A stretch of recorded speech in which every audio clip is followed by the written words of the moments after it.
দেখো intestinal obstruction কি? Intestinal obstruction মানে আমাদের যে স্মল ইন্টেস্টাইন আর লার্জ ইন্টেস্টাইন আছে, এই ইন্টেস্টাইনের কোনো জায়গায় যদি ব্লকেজ হয়ে যায় তখন তাকে ইন্টাস্টাইনাল অবস্ট্রাকশন বলে। দেখো আমরা যে খাবারটা খাই, সেই খাবারটা মুখে টুকরো টুকরো হয়, তারপর ইসোফেগাস থেকে ধীরে ধীরে স্টোমাকে আসে, স্টোমাক থেকে স্মল ইন্টেস্টাইন লার্জ ইন্টেস্টাইন যায়, তারপর ধীরে ধীরে স্টুল হয়ে বাইরে বেরিয়ে যায়। তো যখনই খাবারটা আসে তখন আমাদের লিভার আছে, প্যানক্রিয়াস আছে, স্টোমাক আছে, গল ব্লাডার আছে, এই সমস্ত অর্গান থেকে বিভিন্ন ধরনের এনজাইম রিলিজ হয়, তরল পদার্থ রিলিজ হয়, যেগুলো আমাদের স্টোমাকের মধ্যে খাবারের সঙ্গে মিশে খাবারকে হজম করতে, ডাইজেস্ট করতে, ব্রেকডাউন করতে সাহায্য করে। বুঝতে পারলে? এবার এই খাবারটা যখন ভেঙে টুকরো টুকরো হয়ে যায়, যখন আমাদের মুখের ভেতর থেকে একবার ভেঙে খাবারটা টুকরো হয়ে ইসোফেগাসে আসবে, স্টোমাকে আসবে, তখন সেই পদার্থটাকে আমরা আর খাবার বলতে পারবো না, তখন তার নাম হয় কাইম। বুঝতে পারলে? একটু কাদা টাইপের, সেমি লিকুইড টাইপের হয়। আর এই কাইমটা কি হয়, ধীরে ধীরে কি হয়, যখনই ইন্টেস্টাইনের মধ্যে আসে তখন ইন্টেস্টাইন এর থেকে নিউট্রিয়েন্টস, প্রোটিন, ভিটামিন গুলো শোষণ করে নিয়ে রক্তের মধ্যে মিশিয়ে দেয়। দিলে রক্তের মাধ্যমে সেই সমস্ত নিউট্রিয়েন্টস গুলো আমাদের সমস্ত বডিতে ছড়িয়ে পড়ে। তারপরে হচ্ছে যে কাইমটা থাকে সেটা ধীরে ধীরে লার্জ ইন্টেস্টাইনের মধ্যে আসে। আর যখন এই লার্জ ইন্টেস্টাইনের মধ্যে আসে, লার্জ ইন্টেস্টাইন কি করে, ওর থেকে জলটাকে শুষে নেয়, নিয়ে আমাদের রক্তের মধ্যে মিশিয়ে দেয়। দিলে হচ্ছে ওই কাইমটা শক্ত হয়ে যায় আর আমাদের চুলে পরিণত হয়ে যায়। তারপর ধীরে ধীরে ধীরে ধীরে যখন রেকটামে চলে আসে, রেকটাম থেকে বাইরে বেরিয়ে যায়। বুঝতে পারলে? তাহলে এইটাই হলো আমাদের ডাইজেস্টিভ সিস্টেম, এইরকমই হয়। কিন্তু যখন কোনো কারণে ইন্টেস্টাইন ব্লকেজ হয়ে যাবে, লার্জ ইন্টেস্টাইন হতে পারে বা স্মল ইন্টেস্টাইন ব্লকেজ হতে পারে, তখন তাকে বলা হবে ইন্টেস্টাইনাল অবস্ট্রাকশন। বুঝতে পেরেছো? তাহলে ডেফিনেশন দেখে নাও, ডেফিনেশনে কি বলছে দেখো। ডেফিনেশনে কি বলছে, an intestinal obstruction occurs when small or large intestine is blocked, and blockage can be partial or complete, and it prevent passes of food and fluid, even gases, through bowel। তো কি বলছে যে ইন্টেস্টাইন অবস্ট্রাকশন হলে যখন হয়, যখন হচ্ছে আমাদের স্মল ইন্টেস্টাইন বা লার্জ ইন্টেস্টাইনের কিছুটা অংশ ব্লক হয়ে যায়। এবার সেই ব্লকটা হতে পারে তোমার পার্সিয়াল ব্লক, মানে কিছুটা রাস্তা বন্ধ হয়ে গিয়েছে, কিছুটা খোলা আছে, বা কমপ্লিট যখন ব্লক হয়ে যায়। আর সেই কারণে যখন প্রিভেন্ট অফ পাসেজ, মানে নর্মাল ভাবে পাস হতে পারে না খাবার, ফ্লুইডস, গ্যাস যখন নর্মাল ভাবে আমাদের বাওয়েল দিয়ে, আমাদের ইন্টেস্টাইন দিয়ে পাস হতে পারে না, তখন তাকে ইন্টেস্টাইনাল অবস্ট্রাকশন বলে। এবারে ইন্টেস্টাইনাল অবস্ট্রাকশন হওয়ার কি কি কারণ দেখো। প্রথম সব থেকে ইম্পর্টেন্ট যেটা হচ্ছে, সব থেকে লোকের বেশি হয়, সেটা হলো অ্যাডিশন। এই কজেসটা সব থেকে লোকের বেশি হয়। তো ভলভুলাস কি? ভলভুলাস মানে যখন আমাদের ইন্টেস্টাইন টুইস্ট হয়ে যায়, মুচড়ে যায়, পাক খেয়ে যায়, তখন তাকে বলা হয়। দেখো আমাদের ইন্টেস্টাইন এইরকম ভাবে এঁকে বেঁকে এরকম ভাবে যাওয়ার কথা, কিন্তু যখন একটা সেগমেন্ট এরকম পেঁচিয়ে যায়, দেখো এই ছবিটা দেখো, এরকম পেঁচিয়ে যায়, গিয়ে যখন খাবার এক পাশ থেকে অন্য পাশে যেতে পারে না, টাইম যখন এক পাশ থেকে অন্য পাশে যেতে পারে না, তখন এই অবস্ট্রাকশনটাকে বলা হয় ভলভোলাস। আর এই ভলভোলাস হলো একটা নির্দিষ্ট কারণ। দেখো ভলভোলাসের পরে অ্যাধেশন। অ্যাধেশন মানে এইরকম যে ইন্টেস্টাইন হয় না, দুটো ইন্টেস্টাইনের মধ্যিখানে এরকম ফাইবার টিস্যু তৈরি হয়ে যায়, বলতে পারো একটা মধ্যিখানে বাঁধা বা নতুন মাংস তৈরি হয়ে যায়, যেই কারণে দুটো ইন্টেস্টাইন চিপকে যায়। আর গেলে কি হয়, তখন ইন্টেস্টাইন দিয়ে ঠিকঠাক ভাবে খাবার যেতে পারে না। মনে করো এইখানে ধরো অ্যাধেশন হয়ে গিয়েছে, এইখানে ধরো ইন্টেস্টাইন এরকম ভাবে গিয়েছে, যখন এইখানে হয়ে যাবে, তখন খাবার গিয়ে এই দিক থেকে এইভাবে ঘুরতে পারবে না। আর এই অ্যাধেশনের কারণে ইন্টেস্টাইন ব্লক হয়ে যায়। দেখো আর একটা ছবি দেখাচ্ছি, এতে তুমি ভালো করে বুঝতে পারবে। এই দেখো, এই ছবিটা দেখছো, ইন্টেস্টাইনের ভেতরে দেখো নতুন মাংস তৈরি হয়ে গিয়েছে, আর এই মাংসগুলো কি করেছে, ইন্টেস্টাইনকে কুঁকড়িয়ে ধরেছে, আর সেই কারণে এইখান থেকে খাবার যেতে পারবে না। তাহলে এই যে ইন্টেস্টাইনে নতুন মাংস তৈরি হয়ে যাওয়া, যেটাকে বলে ফাইবার টিস্যু। বুঝতে পারলে? আর এই ফাইবার টিস্যু হয়ে যাওয়ার কারণে খাবার ইন্টেস্টাইন দিয়ে যেতে পারে না, তখন তাকে অ্যাধেশন বলে। আর এই অ্যাধেশন হলো সব থেকে মোস্ট ইম্পর্টেন্ট কজেস। আমি ওই যে প্রিভিয়াস ইয়ার কোশ্চেন দেখছিলাম না সরকারি এক্সামের, ওতে এসেছিল যে ইন্টেস্টাইনাল অবস্ট্রাকশন হওয়ার সব থেকে কমন কজেস কি, তখন আমি পড়েছিলাম এই অ্যাধেশন। বুঝতে পারলে? তাহলে অ্যাধেশন হলো সব থেকে ইম্পর্টেন্ট কজেস। তারপরে কি বলছে অ্যাধেশনের পরে, দেখো দেখো অ্যাধেশনের পরে হচ্ছে হার্নিয়া। হার্নিয়া মানে কি? হার্নিয়া তোমাকে আগের ভিডিওতে পড়িয়েছি যে ইন্টেস্টাইন যখন আমাদের অ্যাবডোমিনাল মাসেলের কোনো ছিদ্র দিয়ে বা কোনো অংশ দিয়ে বাইরে বেরিয়ে যায় তখন তাকে হার্নিয়া বলে। তাহলে দেখো যখন এরকম হার্নিয়া হবে, ইন্টেস্টাইন একদিক থেকে ঢুকে পেটের বাইরে বেরিয়ে যাবে, ফের আবার অন্য দিক থেকে প্রবেশ করবে, তখন খাবার কি হবে, এই দিক থেকে কি হবে, এই দিকে যেতে পারবে না, আর তখন কি হবে, খাবার ধীরে ধীরে এইখানে জমা হবে আর ইন্টেস্টাইনের প্রেসার বাড়বে। তাহলে ইন্টেস্টাইন ব্লক হওয়ার কারণ হলো হার্নিয়া। তাহলে তারপরে হচ্ছে তোমার ইন্টুসিসেপশন। তাহলে ইন্টুসিসেপশন কি? ইন্টুসিসেপশন দেখো, যদি তুমি এই ছবিটা দেখো, দেখো ইন্টেস্টাইন নর্মাল এরকম হওয়া উচিত, কিন্তু ইন্টেস্টাইনের একটা সেগমেন্ট দেখো, এইখান থেকে একটা সেগমেন্ট কি হয়েছে, একটা পার্ট ইন্টেস্টাইনের ভেতরেই ফোল্ড হয়ে ঢুকে গিয়েছে। তাহলে এই ইন্টেস্টাইনের পার্ট যখন দুর্বল হওয়ার কারণে সেই ইন্টেস্টাইনের আগে কিছু একটা অংশের মধ্যে ফোল্ড হয়ে ঢুকে যায়, তখন তাকে বলা হয় ইন্টুসিসেপশন। বুঝতে পারলে? আর এই ইন্টুসিসেপশন এটা বাচ্চাদের পক্ষে সব থেকে বেশি কমন। যারা 3 বছরের নিচে হয় এই সমস্ত বাচ্চাদের হচ্ছে ইন্টেস্টাইনাল ব্লকেজের সব থেকে বেশি ইম্পর্টেন্ট কারণ হলো ইন্টারসিসেপশন। ইন্টারসিসেপশন মানে কি? যখন আমাদের ইন্টেস্টাইনের কোনো একটা সিগমেন্ট ফোল্ড হয়ে অন্য একটা সিগমেন্টের মধ্যে ঢুকে যাবে আর সেই কারণে ইন্টেস্টাইনে ব্লকেজ সৃষ্টি হবে, তখন তাকে ইন্টারসিসেপশন, ইন্টেস্টাইনাল অবস্ট্রাকশন বলা হবে। বুঝতে পেরেছো? তারপর টিউমার, যখন আমাদের ইন্টেস্টাইনের tumour in intestine can block the passage completely or partial. যদি আমাদের ইন্টেস্টাইন গ্রো হয়, মাসেল যদি গ্রো হয় ইন্টেস্টাইনের মধ্যে, তাহলে সেটা হয়তো কিছুটা পরিমাণে বাধা সৃষ্টি করতে পারে বা পুরোপুরি বাধা সৃষ্টি করতে পারে। তারপরে হচ্ছে মালফরমেশন অফ ইন্টেস্টাইন ইন ইনফ্যান্ট।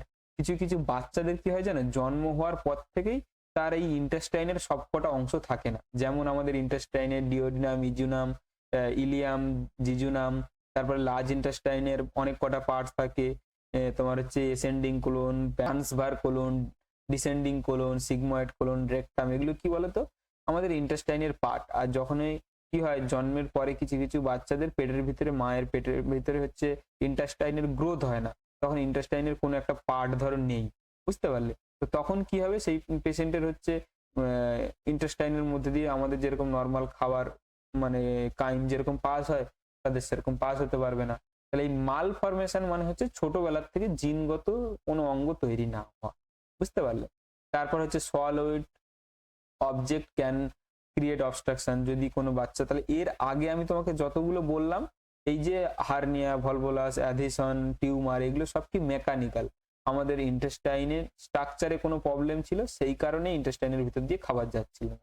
কিন্তু স্ট্রাকচারে কোনো প্রবলেম নেই, কিন্তু যদি কোনো বাধা সৃষ্টি হয় তখন তাকে নন মেকানিক্যাল ইন্টেস্টাইনাল অবস্ট্রাকশন বলে। যেমন হচ্ছে এই যে ফার্স্ট কি বলছে, সলিড অবজেক্ট ক্রিয়েট অবস্ট্রাকশন। যদি বাচ্চারা অনেক সময় কয়েন, খড়ি বা এরকম শক্ত জাতীয় জিনিস খেয়ে নেয়, সেটা পেটে গিয়ে ইন্টেস্টাইনে ব্লকেজ হয়ে যাবে, গিয়ে আর খাবার পাস হবে না। তাহলে এই কিছু গিলে ফেলা এটাও একটা কারণ। তারপরে হচ্ছে ইনফ্লামেটরি বাউল ডিজিজ, কিছু রোগ হয়, ইনফেকশন হয় এই পেটে ইন্টেস্টাইনে। সেই রোগগুলো হলে না ব্লাড সাপ্লাই বন্ধ হয়ে যায়, ইন্টেস্টাইন সরু হয়ে যায়, ইনফেকশন হয়ে যায়, যে কারণে আমাদের ইন্টেস্টাইনাল ব্লক হয়ে যায়। তারপরে impact স্টুল or hard stool occur when chronic constipation occur, causes large dry hard stool stuck in intestine and create blockage।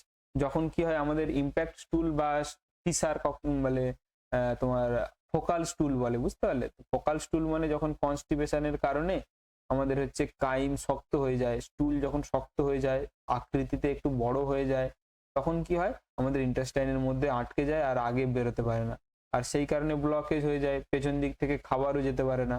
তো এই যে হার্ড স্টুল হওয়া, ইম্প্যাক্ট স্টুল হওয়া, এটাও হচ্ছে একটা non mechanical causes of intestinal obstruction. তারপর হচ্ছে ক্লিনিক্যাল ম্যানিফেস্টেশন, কি কি হচ্ছে তোমার সিমটম দেখা যায়। প্রথমত সিভিয়ার ব্লোটিং হয়, ব্লোটিং মানে ঢেকুর উঠবে। বুঝতে পারলে তো? যখন গ্যাস বা খাবার আগে যাবে না, তখন সেগুলো ব্যাকে ফের আবার মুখ থেকে রিফ্লেক্স হয়ে বেরোবে, তো সেইটাই হলো তোমার হচ্ছে ব্লোটিং হওয়া। তারপর হচ্ছে যেহেতু পেটে অবস্ট্রাকশন হয়ে রয়েছে, ইনফেকশন হয়ে রয়েছে, তাই অ্যাবডোমিন পেইন হবে। তারপর ডিক্রিজ অ্যাপাটাইট হবে, খিদে পাবে না, কারণ যে পেটে খাবারটা আছে সেটা জমা হচ্ছে, সেটা হজম হচ্ছে না, তাই জন্য নতুন করে খিদেও পাবে না। পেটে ইনফেকশনের কারণে, ডাইজেশন না হওয়ার কারণে নোসিয়া, বমিটিং হবে। তারপর হচ্ছে তোমার ইনঅ্যাবিলিটি টু পাস স্টুল, ঠিক করে বাথরুম হবে না, কারণ ব্লকেজে খাবার তো রেকটাম পর্যন্ত আসবে না, তো বেরোবে কি করে। তারপর হচ্ছে তোমার অ্যাবডোমিনাল ডিসকমফোর্ট হবে, ওই যে খাবারটা পেটের ভিতরে থাকার কারণে ইনফেকশন হওয়ার কারণে ডিসকমফোর্ট হবে, তারপরে ডিহাইড্রেশন হবে। আমি তোমায় বললাম না যে আমরা খাবার খাই তার মধ্যে যে জলটা থাকে সেই যে জলটা লার্জ ইন্টেস্টাইনে শোষণ হয়, তারপরে আমাদের স্টোমাক দ্বারাও কিছুটা শোষণ হয়। তো যদি আমাদের ইন্টেস্টাইনে শোষণ না করতে পারে, ইন্টেস্টাইন যদি ব্লক হয়ে থাকে, তাহলে কি হবে? আমাদের রক্তের মধ্যে জল আসবে না। ইন্টেস্টাইন থেকেই তো জলটা শোষণ করে রক্তে মেশানো হয়, কিন্তু যদি ইন্টেস্টাইনের ভিতরে জলটা পড়ে থাকে, যদি ব্লকের কারণে যদি রক্তের মধ্যে না আসে, তাহলে কি হবে? রক্তের মধ্যে জল থাকবে না, আর রক্তের মধ্যে জল না হলে ডিহাইড্রেশন হবে। আর যখনই ডিহাইড্রেশন হবে তখনই আমরা পড়েছি যে ডিহাইড্রেশন হলে টাকিকার্ডিয়া হয়। তো এই টাকিকার্ডিয়া, ডিহাইড্রেশন, এই সমস্ত সিমটম গুলো দেখা যাবে। তারপর ডায়াগনস্টিক ইভ্যালুয়েশনে কি কিভাবে দেখবে? ফিজিক্যাল এক্সামিনেশন আর হিস্ট্রি কালেকশন, এই দুটো দেখলেই বোঝা যায় যে পেট ফুলে আছে, অথচ পেশেন্ট বলছে যে এতদিন ধরে বাথরুম হয়নি। তো এই সমস্ত কিছু শুনলে ফিজিক্যাল এক্সামিনেশন, হিস্ট্রি কালেকশনেই মোটামুটি ডায়াগনোস করা যায় যে পেশেন্টের ইন্টেস্টাইনাল অবস্ট্রাকশন হয়েছে। তবুও কনফার্ম করার জন্য এক এক্স রে করা যেতে পারে। এক্স রে করলে দেখা যাবে যে ইন্টেস্টাইনের ভিতরে কালো কালো ছবি দেখা যাবে, যে কিছু জমে আছে বোঝা যাবে। তারপরে সিটি অ্যাবডোমিন, সিটি স্ক্যান করতে পারা যায়। তারপরে আল্ট্রাসাউন্ড অফ অ্যাবডোমিন, আল্ট্রাসাউন্ড করা যেতে পারে। তারপরে সিবিসি, ইলেকট্রোলাইট, এগুলো করা যেতে পারে। যদি পেটের মধ্যে অবস্ট্রাকশন হওয়ার কারণে ইনফেকশন হয়, সেটা রক্তে ছড়িয়ে পড়ে, তাহলে সিবিসিতে ডাব্লিউবিসি কাউন্ট হাই হবে, তাহলে সিবিসি, টোটাল ব্লাড কাউন্ট আমরা দেখবো। বুঝতে পারলে? তো এই সমস্ত ডায়াগনোসিস গুলো আমরা করব। তারপরে ম্যানেজমেন্ট। দেখো, ইন্টেস্টাইনাল অবস্ট্রাকশন এইটা তুমি খুব ওষুধ দিয়ে ঠিক করতে পারবে না। যদি মেকানিক্যাল কজ হয়, যদি কোনো জায়গায় স্ট্রাকচারে অসুবিধা হয়, তাহলে তোমাকে কেটে সার্জারি করেই ডাক্তারকে ঠিক করতে হয়। কিন্তু যদি নন মেকানিক্যাল কজ হয়, কনস্টিপেশনের কারণে হচ্ছে না, বা তেল মরিচ মশলা খাওয়ার কারণে হচ্ছে, ইন্টেস্টাইনে টুল বেঁধে গিয়েছে সে কারণে আসছে না, নর্মাল বাথরুম হচ্ছে না, তাহলে সেখানে অ্যানিমা দেওয়া যায়, কিছু ওষুধ দেওয়া যায়। কিন্তু যদি মেকানিক্যাল কজ হয় বা নন মেকানিক্যাল কজে গ্যাস্ট্রিক হয়, ভমিটিং হয়, জ্বর আসে, তাহলে সেইগুলোকে ট্রিটমেন্ট করার জন্য আমাদেরকে মেডিসিন দিতে হবে। তো আমরা কি কি মেডিসিন দেবো? Provide laxative. তো ল্যাক্সেটিভ কি বলতো? এক ধরনের মেডিসিন যেটা লিকুইড ফর্মেও হয়, ট্যাবলেট ফর্মেও হয়। সেইটা দিলে কি হয়? বাথরুম নরম হয় আর বেরিয়ে যায়। যদি নন মেকানিক্যাল কজ হয়, যদি হার্ট স্টুল হয়, তাহলে সেখানে কি হয়? এই ল্যাক্সেটিভ সিরাপ দিতে হয়, ডুপ্লেক্স বলে আছে। তারপরে এনিমা বলে একটা 100 ml এর নর্মাল জল মতন হয় গো, সেইটা এনাসের মধ্যে দিয়ে লেফট সাইড পজিশন পে পেশেন্টকে শুইয়ে আর ভেতরে দিতে হয়। দিলে কি হয়? ওই জলটা গিয়ে বাথরুমকে নরম করে দেয়, দিয়ে বাইরে বেরিয়ে আসে, অবস্ট্রাকশন ক্লিয়ার হয়ে যায়। তাহলে এনিমা দিতে পারি। তারপরে প্রোভাইড হচ্ছে অ্যানালজেসিক টু রেডিউস পেইন। পেটে যদি ব্যথা হচ্ছে, প্যারাসিটামল, বাস্কোব্যান্ড, ট্রমাডল, এই সমস্ত দেওয়া যেতে পারে। তারপরে provide antiemetic medicine to prevent vomiting. Emetic মেডিসিনে যে অন্ডেসেট্রন হয়, পেরিনাম হয়, ওই সমস্ত দিয়ে ভমিটিংকে বন্ধ করা যেতে পারে।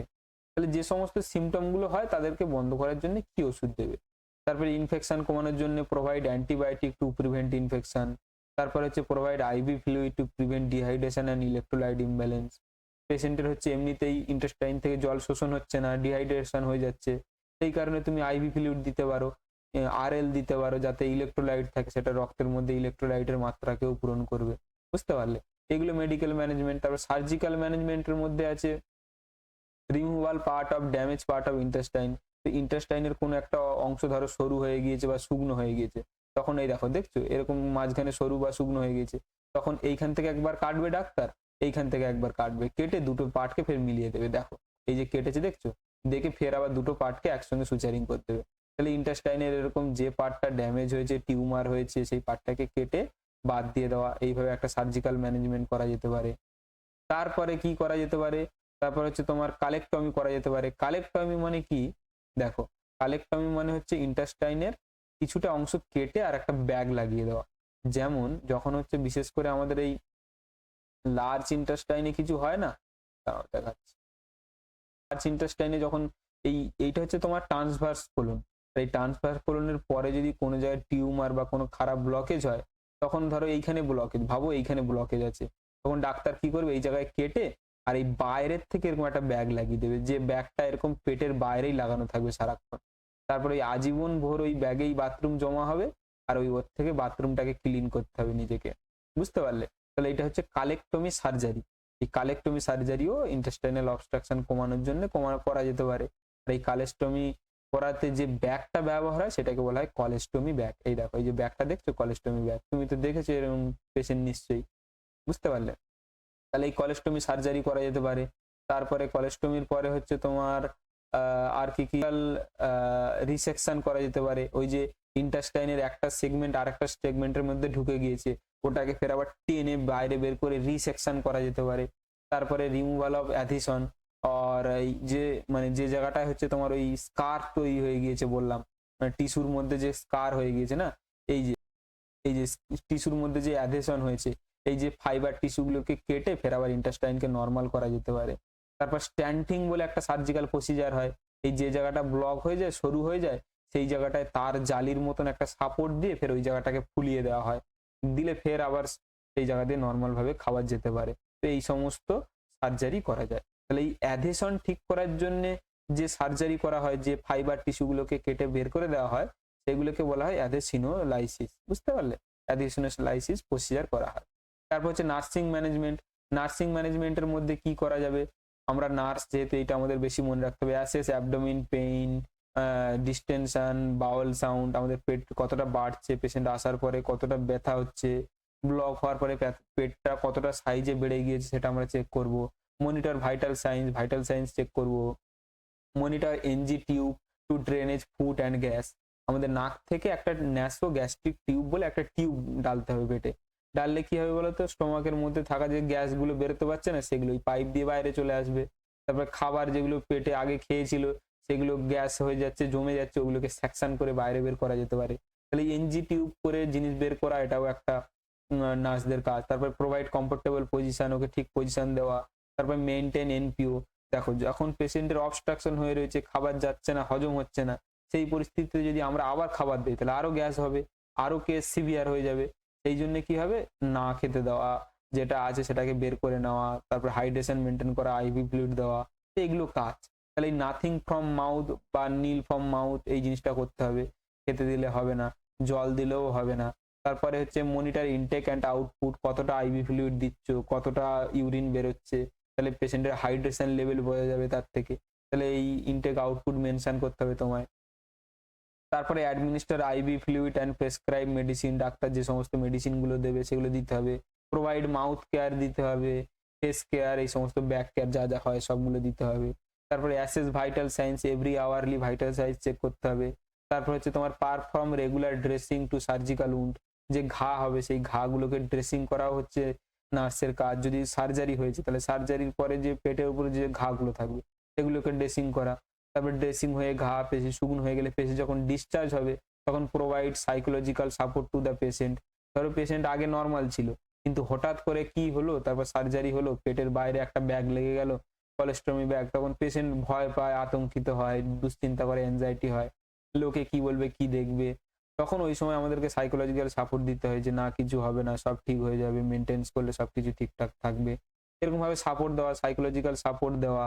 তারপরে পেশেন্টের গার্জেনকে হচ্ছে বোঝানো যে কিভাবে ব্যাগ ক্লিন করতে হয়, পেশেন্টকে বোঝানো, এই হেলথ এডুকেশন দেওয়াটাও নার্সদের কাজ। তারপরে advise patient to come hospital if he feel any abdomen pain, vomiting, fever. যদি পেশেন্টের হঠাৎ করে জ্বর আসে, পেটে ব্যথা হয়, পেটের সাইজ বেড়ে যায়, ফিভার হয়, ভমিটিং হয়, এই সমস্ত কিছু দেখলেই পেশেন্টকে তুরন্ত হসপিটালে আসতে হবে, সেইটা অ্যাডভাইস করতে হবে। তাহলে এই হলো ইন্টেস্টাইনাল অবস্ট্রাকশনের ভিডিও। তাহলে এই মোটামুটি ভিডিওটা তুমি বুঝতে পেরে গেছো, ছবিগুলো দেখে একটুখানি রিলেট করে নেবে কোনটা মানে কি। তারপরে এই ভলভোশন, অ্যাডহেশন, ইনসোসিয়েশন, এই সমস্ত জিনিসগুলো একটু মুখস্থ করে নেবে আর দেখে নিও।